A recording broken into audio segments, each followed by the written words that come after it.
오늘 함께 나눌 하나님 말씀은 창세기 37장 2절부터 5절까지입니다. 창세기 37장 2절부터 5절까지의 말씀을 한 목소리로 같이 읽겠습니다. 그런데 2절 중간부터 읽겠습니다. 요셉이 17세 여기서부터. 자, 시작. 요셉이 17세의 소년으로서 그의 형들과 함께 양을 칠 때에 그의 아버지의 아들들 비라와 실바의 아들들과 더불어 함께 있었더니 그가 그들의 잘못을 아버지에게 말하더라. 요셉은 노년에 얻은 아들이므로 이스라엘이 여러 아들들보다 그를 더 사랑하므로 그를 위하여 채색옷을 지었더니 그의 형들이 아버지가 형들보다 그를 더 사랑함을 보고 그를 미워하여 그들에게 편하게 말할 수 없었더라. 요셉이 꿈을 꾸고 자기 형들에게 말하매 그들이 그를 더욱 미워하였더라. 아멘. 하나님, 귀한 주일을 저희들에게 허락해 주시고 또 귀한 성도님들과 함께 예배하게 해주셔서 참 감사합니다. 우리의 예배를 기쁘게 받아주시고 또 우리에게도 큰 은혜와 주님의 복이 임하는 그러한 시간 되게 해 주시옵소서. 모든 시종을 주님께 의탁하오며 예수님의 이름으로 기도드립니다. 아멘. 자리에 앉겠습니다. 오늘은 창세기 37장 2절부터 5절까지의 말씀을 본문으로 해서 17살의 꿈, 이런 제목으로 말씀드리기를 원합니다. 오늘은 우리 교회가 시작된 지 17년이 되는 날입니다. 사람으로 하면 17살이 된 것입니다. 오늘은 우리 교회의 창립 17주년 기념주일이기도 하지만 또 한 달에 한 번씩 돌아오는 온 가족 연합 예배주일이기도 합니다. 이런 특별한 날에 무슨 말씀을 전하면 좋을까 생각하다가 17살 요셉이 생각났습니다. 요셉이 꿈을 꾸고 그 꿈 때문에 형들의 미움을 받아서 종으로 팔려갔을 때 요셉의 나이가 17살이었습니다. 우리 교회도 17살이 되었습니다. 그래서 오늘은 요셉의 꿈에 대해서 생각을 해보면서 우리 개인들과 우리 교회에게 주시는 교훈을 함께 생각해 보기 원합니다. 요셉은 야곱의 11번째 아들이었습니다. 야곱에게는 4명의 아내가 있었는데 야곱이 제일 사랑한 아내는 라헬이었습니다. 근데 라헬은 2명의 아들을 낳았는데 첫 아들의 이름은 요셉이고 둘째 아들의 이름은 베냐민이죠. 그런데 라헬은 베냐민을 낳다가 그만 죽고 맙니다. 야곱에게는 총 12명의 아들이 있었는데 야곱이 누구를 제일 사랑했는가 하면 요셉을 제일 사랑했습니다. 그래서 요셉에게는 특별히 지은 채색 옷을 입혀주었다고 우리 성경이 말씀하고 있습니다. 3절을 다시 한번 보실까요? 요셉은 노년에 얻은 아들이므로 이스라엘이 여러 아들들보다 그를 더 사랑하므로 그를 위하여 채색 옷을 지었더니, 채색 옷이라고 하는 것은 여러 색깔로 지은 옷을 말합니다. 그러니까 다른 아들들에게는 무채색 옷을 입혀놨는데 요셉은 특별히 눈에 띄도록 아름다운 채색 옷을 입혀주었다 하는 것이죠. 그러다 보니까 요셉의 형들 입장에서는 요셉이 부럽기도 하고 또 식이 나기도 하고 그랬겠죠. 그러다 보니까 요셉을 미워하게 되었습니다. 아버지는 우리는 별로 안 사랑하고 요셉만 사랑한다. 그러면서 아버지에 대한 불만도 있었을 것이고 아버지가 사랑하는 요셉을 미워하기 시작했습니다. 4절을 여러분 또 보겠습니다. 자, 같이 한번 읽죠. 시작. 그의 형들이 아버지가 형들보다 그를 더 사랑함을 보고 그를 미워하여 그에게 편안하게 말할 수 없었더라. 여러 아들들 중에서 하나들만 특별히 더 사랑하는 것은 별로 교육적으로 좋은 것이 아닙니다. 근데 어쨌든 이 야곱이 요셉만 편애했어요. 그리고 그렇게 했더니 다른 형제들이 요셉을 미워했습니다. 그런데 요셉의 형들이 요셉을 미워한 또 다른 이유가 있었는데 그것은 요셉이 형들이 잘못할 때마다 그것을 아버지에게 일러 바쳤습니다. 자, 2절 말씀을 다시 보겠습니다. 요셉이 17세의 소년으로서 그의 형들과 함께 양을 칠 때에 그의 아버지의 아내들 빌하와 실바의 아들들과 더불어 함께 있었더니 그가 그들의 잘못을 아버지에게 말하더라. 그들의 형이, 요셉의 형들이 잘못하면 그것을 다 아버지에게 가서 이르는 거예요. 그것은 요셉이 입이 싸서가 아니라 사실은 요셉은 하나님을 경외하는 사람이고 또 착하고 바르게 살아가기를 원했는데 자기 형들이 못된 짓을 하니까 그것을 가만히 두고 볼 수가 없었습니다.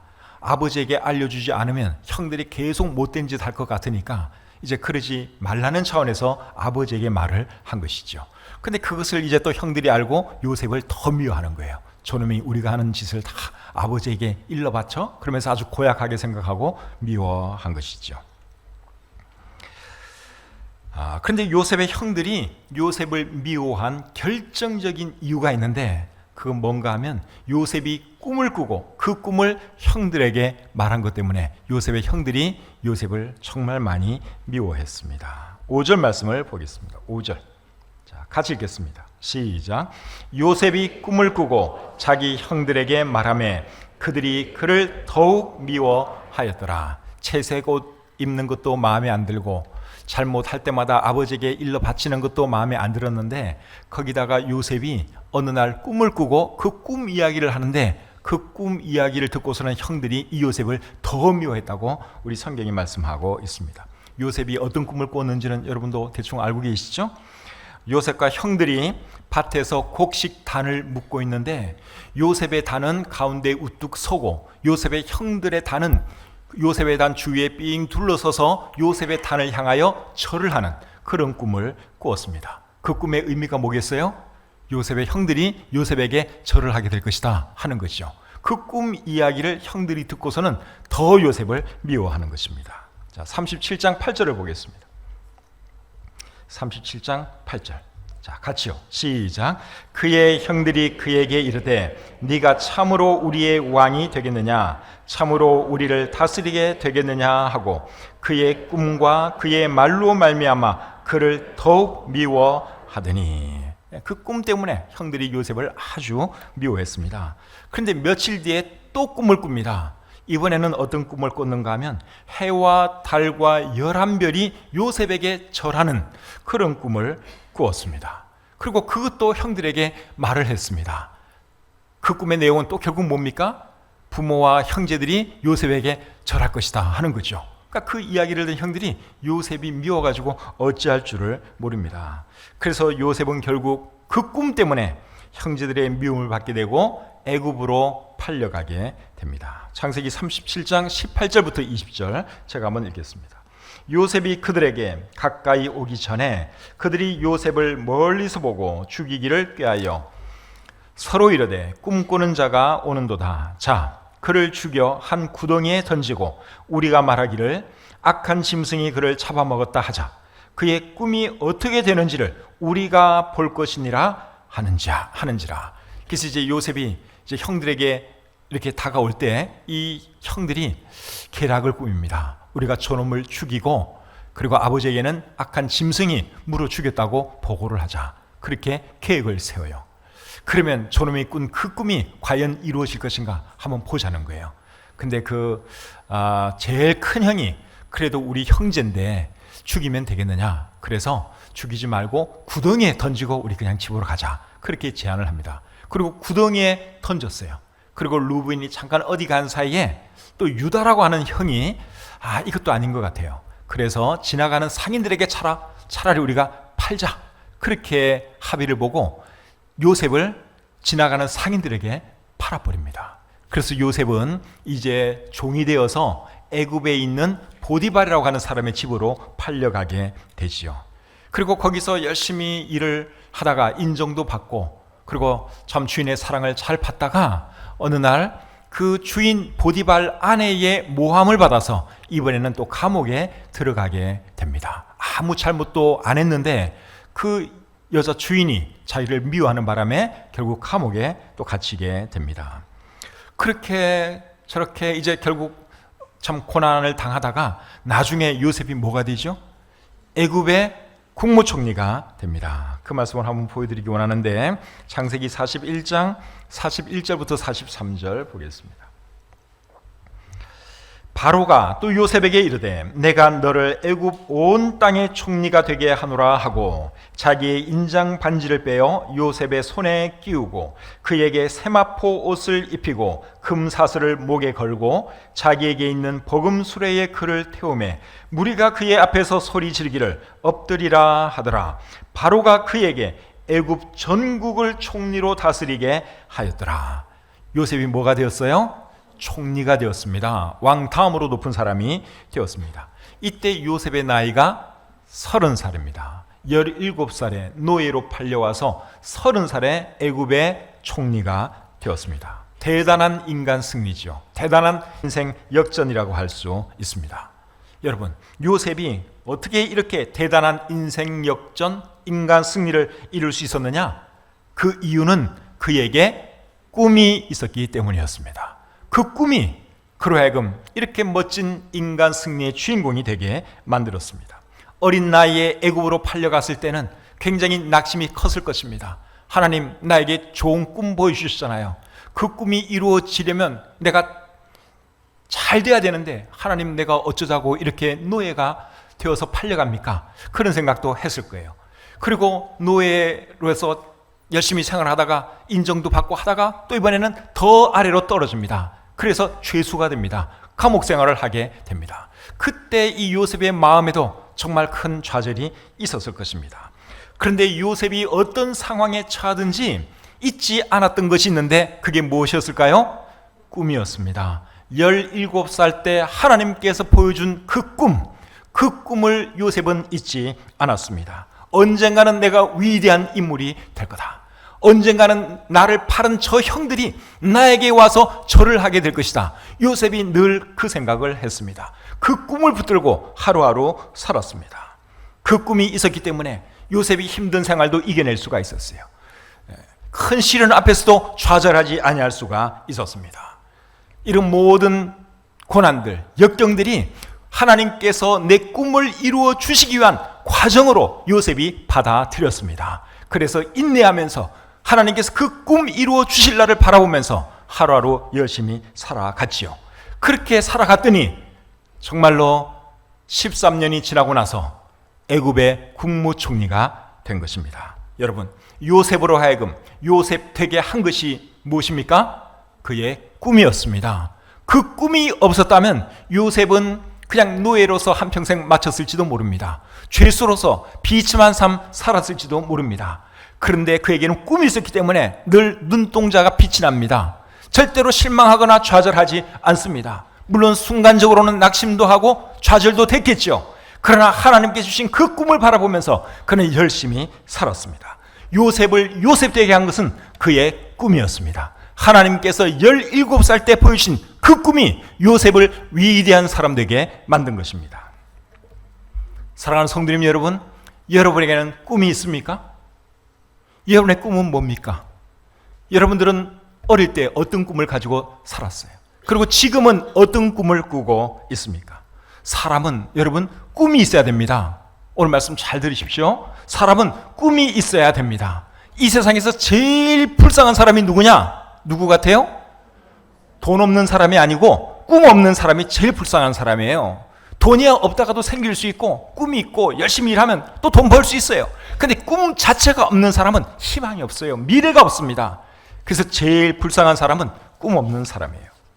오늘날 우리나라 젊은이들이 꿈이 없거나 있었던 꿈마저도 상실해가는 것을 볼 때 마음이 너무 아픕니다. 경제 사정이 안 좋고 취업이 안 되고 하다 보니까 젊은이들이 꿈을 잃어가고 있어요. 젊은 시절에 정말 꿈이 있어야 되는데, 비전이 있어야 되는데 지금 우리나라의 많은 젊은이들이 꿈이 없습니다. 꿈을 상실해 가고 있습니다. 너무너무 마음이 아파요. 옛날 대중가요 중에는 꿈을 노래한 노래들도 꽤 많이 있었던 것 같습니다. 제가 청년 시절에 굉장히 유행했던 노래 중에 하나가 남궁옥분 씨가 불렀던 꿈을 먹는 젊은이라고 하는 노래가 있습니다. 우리 연세 좀 드신 분들은 그 노래 그 튠을 다 아시죠? 그 꿈을 주는 그러한 노래입니다. 근데 요즘 나오는 대중가요 중에는 뭐 꿈에 대한 그런 노래가 있는지 잘 모르겠어요. 제가 요새 뭐 대중가요 전혀 듣질 않으니까, 근데 옛날에 비해서 하여튼 꿈에 대한 그런 노래가 거의 없는 것 같습니다. 젊은이들이 꿈이 없어지니까 노래도 이제 그런 꿈 이야기를 하지 않는 것이죠. 병 중에서 여러분 제일 무서운 병은 또 어떤 병인 줄 아십니까? 병 중에서 제일 무서운 병은 암이 아니라 절망이라는 병입니다.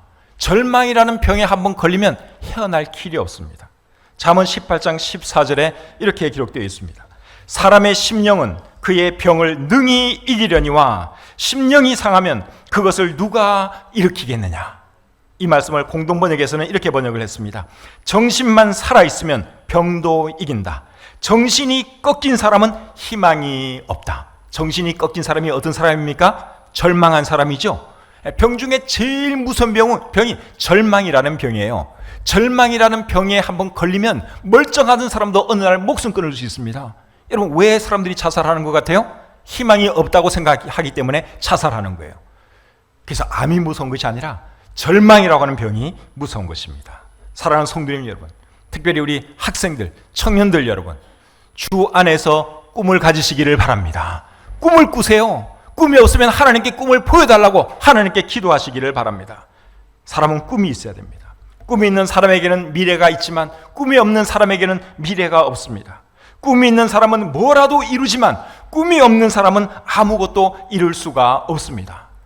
호랑이를 그리려고 하다 보면은 호랑이를 못 그려도 고양이 정도는 그릴 수 있습니다.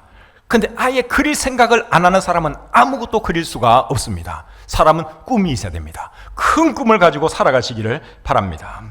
이 세상은 어떤 사람들에 의해서 발전되어 왔을까요? 꿈을 가진 사람들에 의해서 발전되어 왔습니다. 하늘을 나는 꿈을 가진 누군가가 비행기를 만들어낸 겁니다. 그 꿈을 꾸다가 연구해서 결국 비행기가 만들어진 것이죠. 이 세상은 꿈을 가진 사람들에 의해서 발전하고 있습니다. 마틴 루터 킹 목사님도 흑인들이 존중받는 그런 사회 만드는 것을 꿈꾸었습니다. 그래서 그가 한 연설이 I have a dream, 나에게는 꿈이 있습니다. 흑인들이 백인들과 함께 어울려 사는 그런 사회 만드는 그런 꿈이 나에게는 있습니다. 그런 유명한 연설을 했죠. 그리고 그 꿈이 이루어져서 지금은 미국에서도 흑인들이라고 해서 뭐 크게 차별받지 않습니다. 마틴 루터 킹 목사님의 꿈 때문에 미국이 그렇게 된 것입니다. 사랑하는 성도님 여러분, 우리 젊은 청년 형제자매 여러분, 꿈을 가지시길 바랍니다. 꿈을 꾸시기를 바랍니다. 잠들 때도 꿈을 꾸면서 잠드시고 일어날 때도 꿈을 가지고 하루의 삶을 시작하시기를 바랍니다. 한 번 왔다 가는 것이 인생입니다. 이 세상에 영원히 살 수 있는 사람 한 사람도 없습니다. 그저 어떻게 하면 잘 먹고 잘 살 것인가 이런 것만 생각하지 마시고 어떻게 하면 사람들에게 도움을 줄 수 있는 삶을 살 수 있을까? 어떻게 하면 이 나라와 민족을 위해서 내가 조금이라도 기여할 수 있을까? 어떻게 하면 내가 하나님의 영광을 좀 더 드러낼 수 있을까? 어떻게 하면 우리 교회를 위해서 조금 더 봉사할 수 있을까? 여러분, 이런 생각을 하면서 꿈을 꾸시기를 바랍니다. 하나님은 어떤 사람들을 쓰시느냐? 꿈 있는 사람, 꿈꾸는 사람들을 쓰십니다. 꿈을 꾸는 데는 나이도 그렇게 중요하지 않습니다. 꿈 이야기하면 우리 연세 드신 분들은 옛날엔 나도 꿈이 있었는데 지금 이 나이에 무슨 꿈을 꿔? 그렇게 생각할 수 있을지 모르겠지만 연세 드신 분도 꿈을 꾸셔야 합니다. 요셉은 17살 때 꿈을 꾸었지만 그 꿈이 이루어지고 난 뒤에도 요셉은 계속 꿈꾸는 삶을 살았습니다. 요셉이 언제까지 꿈을 꾼 줄 아십니까? 몇 살 때까지 꿈을 꾼 줄 아십니까? 요셉이 죽는 순간까지 꿈을 꾸었습니다. 자, 창세기 50장 24절 25절을 보겠습니다. 창세기 50장 24절 25절.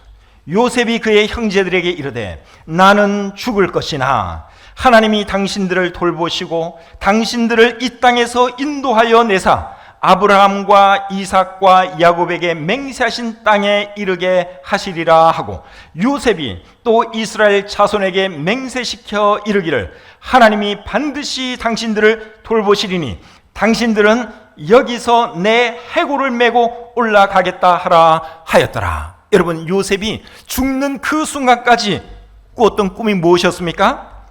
자기 형제들과 후손들이 다시 가나안 땅으로 돌아가는 것, 그것이 그가 죽는 순간까지 품었던 꿈이었습니다. 그 꿈을 이루지 못했지만 형제들 여러분, 내 자손 여러분, 꼭 여러분들은 고향으로 돌아가시기를 바랍니다. 그리고 돌아갈 때는 내 해골도 함께 가져가시길 바랍니다. 그게 요셉의 마지막 꿈이었어요. 그 요셉의 마지막 꿈을 붙든 사람이 누군 줄 아십니까? 몇백 년이 지나고 난 뒤에 모세가 그 요셉의 꿈을 붙들었습니다. 그래서 그가 이스라엘 민족의 지도자가 되어서 이스라엘 백성들을 이끌고 가나안 땅으로 향하게 되죠. 그때 요셉의 해골도 함께 챙겨서 나왔습니다. 그래서 꿈은 젊은 사람들만 꾸는 것이 아니라 연세 드신 분들도 꾸어야 하는 것이다 하는 것을 여러분들 잊지 마시기를 바랍니다. 그렇게 설교 듣는 데 보면 꿈꾸는 사람과 꿈 없는 사람이 제 눈에는 확 들어옵니다. 이런 꿈 이야기를 하는데도 졸고 있는 사람들이 있어요. 정신 차려야죠, 여러분. 이런 이야기 들으면 신나지 않습니까? 비전이 보여야죠. 우리가 꿈을 가지고 살아야 됩니다. 갈렙은 85세에 헤브론 산지를 정복할 꿈을 꾸었습니다. 여호수아 14장 10절 이하에 있는 말씀 제가 한번 읽어드려 보겠습니다. 오늘 내가 85세로 돼 모세가 나를 보내던 날과 같이 오늘도 내가 여전히 강건하니 내 힘이 그때나 지금이나 같아서 싸움에나 출입에 감당할 수 있으니 그날에 여호와께서 말씀하신 이 산지를 지금 내게 주소서. 85세의 갈렙이 여호수아에게 하는 말입니다. 나 아직도 힘 있습니다. 얼마든지 내가 헤브론 저 산지 점령할 수 있습니다. 말씀만 해주십시오. 허락만 해주십시오. 내가 당장 가서 적들을 물리치겠습니다. 85세 할아버지가 그런 말을 했습니다. 꿈이 있었던 것이죠. 베르디라고 하는 음악가는 85세에 아베 마리라고 하는 유명한 곡을 남겼습니다. 티티아라고 하는 화가는 98세에 레판토의 전투라고 하는 유명한 그림을 그렸습니다. 미켈란젤로는 80세에 시스틴 채플의 천정 벽화를 그렸습니다. 천장에 거꾸로 매달려서 이분이 그림을 그렸어요. 80세에. 우리나라의 김형석 교수는 연세가 100세인데 지금도 책을 쓰고 강연하고 있습니다. 그러니까 여러분, 꿈이 있느냐 없느냐 이게 중요한 것이지 나이가 몇 살이냐 전혀 중요하지 않습니다. 어떤 분이 말한 것처럼 나이는 그냥 숫자에 불과한 것입니다. 나이가 전혀 중요한 것이 아니에요. 다니엘 오버라고 하는 작가는 80세에 사랑의 꿈을 썼습니다. 80세, 이때 무슨 사랑의 감정이 남아있는지 모르겠지만 그 80세에 사랑의 꿈을 썼습니다. 근데 이분이 이런 말을 했어요. 나는 80세가 아니다. 20살을 4번 살았을 뿐이다. 멋진 말이죠? 우리 연세 드신 분들 이제부터 이런 모토 가지고 사세요. 저는 이제 60 다 됐으니까 저는 20세를 지금 3년 살고 이제 4번째 20세를 살면 되는 겁니다. 여러분도 그런 마음으로 살아갈 수 있기를 바랍니다. 이제 우리 교회 이야기를 해보겠습니다. 우리 교회가 17살입니다. 오늘로 우리 교회가 17살이 되었습니다. 17살은 꿈꾸기 좋은 나이입니다. 우리 교회는 17년 전에 아무 돈 없이, 돈 한 푼 없이 중곡동 지하에서 시작을 했습니다. 근데 지금은 이렇게 아름다운 예배당을 가진 교회가 되었습니다. 예배당 건물이 교회는 아니지만 예배당 건물도 교회에 있어서는 대단히 중요하지요. 그리고 우리 교회 위치는 여러분 또 얼마나 좋습니까? 고등학교가 바로 앞에 있습니다. 그리고 200-300m 거리 안에 중학교 하나, 초등학교 둘, 유치원 하나가 있습니다. 대한민국에 이렇게 좋은 위치에 있는 교회는 아마 그렇게 많지 않다고 생각이 듭니다. 또 전철역도 걸어서 천천히 걸어도 15분이면 갈 수 있습니다. 서울도 아주 가깝습니다. 제일 가까운 서울은 5분이면 갑니다. 차로 5분이면 가고 잠실까지 가는데도 30분 걸리지 않습니다. 정말 좋은 위치에 우리 교회가 있는 거죠. 또 우리 교회 뒤에는 뭐가 있습니까? 공원 있잖아요. 공원. 제가 아침마다 새벽기도 끝나고 그 공원에서 산책을 하면서 운동을 합니다. 근데 그 공원 이렇게 거닐 때마다 얼마나 제가 참 기쁘고 감사한지 모릅니다. 세상에 이런 위치가 어디 있나? 예. 교회 앞에는 아파트 단지죠. 교회 뒤에는 공원이지. 또 고속도로 생태다리만 넘어가면 또 산이 있지. 그래서 우리 자매님들은 얼마 전에 또 거기 밤따로도 다니시더라고요. 산에도 갈 수 있고 정말 좋은 곳에 우리 교회가 위치해 있습니다. 근데 여러분, 우리 교회가 이렇게 좋은 곳에 건축을 할 수 있었던 것은 건축에 대한 꿈을 꾸었던 우리 성도님들이 계셨기 때문에 저는 그것이 가능했다고 생각을 합니다. 성도님들이 우리 교회도 언젠가는 건축을 해야지, 건축을 위해서 우리가 헌금도 해야지, 이런 마음들을 품으셨어요. 그 꿈을 가지고 그 꿈을 꾸면서 열심히 희생도 하고 수고도 하고 헌신도 했어요. 그렇게 했더니 하나님께서 은혜를 베풀어 주셔서 정말 좋은 곳에 아름다운 예배당을 건축하게 해주신 줄 믿습니다. 지금까지 우리 교회를 위해서 많은 분들이 수고하셨는데 얼마나 감사한지 모릅니다. 그분들의 희생, 그분들의 꿈이 있었기 때문에 이 꿈이 현실로 나타난 것입니다. 그런데 여러분, 좋은 위치에 아름다운 예배당 짓는 것 자체가 우리 교회의 목적은 아니죠. 여러분, 왜 하나님께서 이곳에 아름다운 예배당을 건축하게 하셨을까요? 이 지역에 있는 영혼들에게 복음을 전하고 이 지역에 있는 영혼들과 함께 주님을 섬기고 주님을 예배하라고 하나님께서 우리를 이곳에 보내셨고 이곳에 건축을 하게 하셨다고 믿습니다. 요즘은 전도가 잘 안 돼요. 그리고 사람들의 관심이 교회에서 점점 멀어지는 그러한 시대가 되었습니다. 지금이 그런 시대이기는 하지만 그래도 되는 교회가 있습니다. 성장하는 교회도 있습니다. 저는 우리 교회가 그런 교회가 되기를 원합니다. 그런 교회가 한번 되어보라고 하나님께서 우리에게 이런 기회를 주신 것이 아닌가, 저는 그렇게 생각을 합니다. 우리는 언젠가 다 떠날 사람들입니다. 떠나기 전에 교회를 잘 세워놓고 떠나면 우리 자녀들과 우리 손자, 손녀들이 이곳에서 우리 주님을 계속 섬기게 될 것입니다. 사람도 꿈이 있어야 하는 것처럼 교회도 꿈이 있어야 합니다. 우리 교회의 꿈이 뭐죠? 우리 교회의 꿈은 더 많은 사람에게 복음을 전하고 더 큰 영광을 하나님께 올려드리는 것이 우리 교회의 꿈입니다. 그것이 우리 교회의 존재 목적입니다. 그런데 저는 우리 교회의 꿈이 우리 대에서 끝나지 않고 우리 다음 대에서도 계속 이루어지고 또 그 다음 대에서도 계속 이루어졌으면 좋겠습니다. 그래서 우리도 주님을 잘 섬기고 우리도 이 지역에서 열심히 복음 전하고 살다가 우리가 떠나면 우리 자녀들이 그 일을 맡아서 하고 또 그들의 자녀들이 또 그 일을 하게 되고 이렇게 해서 앞으로 또 17년이 지나가도 이 교회가 더 부흥하고 더 많은 영혼들로 채워지고 하나님께 영광 드리는 그런 교회가 되었으면 하는 것이 우리 모두가 바라는 꿈입니다. 그런 꿈이 이루어질 수 있도록 여러분 우리 교회를 위해서 더 간절히 기도해 주시기를 바랍니다. 그 꿈이 이루어지려면 구체적으로 어떻게 해야 될까요?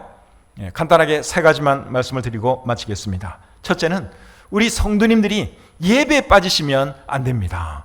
교회는 여러분 예수님을 믿는 사람들의 모임이죠. 이 건물이 교회가 아니라 예수님 믿는 사람들 자체가 교회입니다. 그렇기 때문에 모이지 않으면 교회가 교회될 수가 없습니다. 그래서 여러분들이 우리 교회 예배를 여러분 열심히 나와주시기를 바랍니다. 그게 교회입니다. 그래야지 우리 이 교회가 잘 되는 것입니다. 초대교회가 어떻게 그렇게 빨리 부흥할 수 있었느냐? 그 교회 성도들은 열심히 모였거든요. 사도행전 2장 46절에 보시면 날마다 마음을 같이하여 성전에 모이기를 힘썼다고 말씀하고 있습니다. 그래서 여러분들이 정말 우리 교회가 잘 되기를 바란다면 첫 번째로 뭘 해야 된다고요? 예배에 잘 나오셔야 돼요. 우리 옆 사람 보면서 한마디 하세요. 예배 빠지지 마세요. 빨리 말하세요. 예배 잘 나옵시다. 두 번째로 전도해야 됩니다. 전도. 교회의 사명은 전도인 거 여러분 알고 계시죠? 교회가 왜 존재하느냐? 하나님의 복음을, 예수 그리스도의 복음을 증거하기 위해서 교회가 존재합니다. 예수님께서 제자들에게 마지막으로 남기신 명령도 전도하라는 것이죠. 너희는 온 천하에 다니며 만민에게 복음을 전파하라. 우리 예수님이 그렇게 말씀을 하셨습니다. 오직 성령이 너에게 임하시면 너희가 권능을 받고 예루살렘과 온 유대와 사마리아와 땅끝까지 이르러 내 증인이 되리라. 전도하라고 말씀하셨습니다. 그래서 우리들이 전도를 또 열심히 해야 합니다. 전도를 하시는데 여러분 이웃 사람들에게도 당연히 우리가 전도를 해야 되지만 특별히 여러분들 가족 중에 믿지 않는 가족들이 있으면 그분들에게 우선적으로 전도하시길 바랍니다. 여러분 자녀가 아직 교회 안 나오면 그 자녀부터 끌어다가 교회에 앉혀 놓으시길 바랍니다. 여러분 손자 손녀들이 교회 생활 안 하면 그 손자 손녀들에게 복음 전하시고 교회 생활 잘할 수 있도록 여러분들이 도우시기를 바랍니다. 그래야지 여러분들이 떠나도 그 자녀들이 이곳에서 주님을 예배할 것이기 때문에 그렇습니다. 우리 옆 사람에 한 번 더 이야기하겠습니다. 우리 전도 열심히 합시다. 다시 전도 열심히 합시다. 전도 정말 열심히 해야 됩니다. 그 다음에 세 번째로는 교회를 위해서 기도해야 합니다. 여러분들이 교회를 위해서 할 수 있는 일 중에 제일 중요한 일이 저는 기도가 아닌가 생각합니다. 예배 나오는 거 중요해요. 전도하는 거 중요해요. 근데 여러분, 그거 못지않게 중요한 것이 교회를 위해서 기도하는 것입니다. 초대교회가 풍할 수 있었던 비결도 기도에 있었습니다. 사도행전 1장 14절에 보면 그들이 마음을 같이하여 오로지 기도에 힘쓰더라, 그렇게 말씀하고 있습니다. 2장 42절 끝에도 보면 오로지 기도하기를 힘썼다, 그렇게 말씀하고 있습니다. 그래서 우리 교회가 정말 잘 되기를 원한다면 우리 교회를 위해서 여러분 매일 기도하시기를 바랍니다. 우리 옆 사람에게 한 번 더 하겠습니다. 새벽 예배에 나옵시다. 새벽 예배 나와야지 기도하시지. 새벽 예배 못 나면 집에서라도 꼭 할 수 있기를 바랍니다. 기도해야 우리 교회가 잘 됩니다. 지금까지 우리 교회를 세우기 위해서 많은 사람들이 수고하셨고 희생하셨습니다. 수고하고 희생하신 우리 성도님들 한 분 한 분에게 진심으로 감사를 드리고 하나님께서 그분들의 삶을 선대해 주시고 복 주시기를 원합니다. 그리고 앞으로도 계속 우리 교회를 잘 세워나가서 하나님께 큰 영광 돌리는 저와 여러분들 모두가 되시기를 우리 주님의 이름으로 축복합니다. 기도하겠습니다. 하나님 아버지, 부족한 종이 말씀을 전했습니다. 요셉이 꿈 때문에 승리하는 삶을 살았던 것처럼 우리들도 주 안에서 꿈을 갖게 하시고 날마다 꿈꾸며 하루하루 살아가게 해 주시옵소서. 나 자신만을 위해서 사는 것이 아니라 우리 이웃도 생각하고 우리 나라와 민족도 생각하고 무엇보다도 하나님과 이 교회를 생각하면서 큰 꿈을 품고 살아가는 우리 성도님들 모두가 되게 해 주시옵소서. 17년 동안 하나님께서 우리에게 부어주신 그 은혜로 인하여 감사합니다. 다가오는 17년 위에도 하나님께서 함께해 주시고 복을 내려주시고 더 많은 영혼들로 우리가 하나님께 예배드리는 교회가 되게 하시고 이곳에 주관하는 영혼들이 우리 교회를 통해서 주님을 알고 구원받는 놀라운 역사가 끊임없이 이어지게 해 주시옵소서. 주신 말씀을 감사드리며 예수님의 이름으로 기도드립니다. 아멘.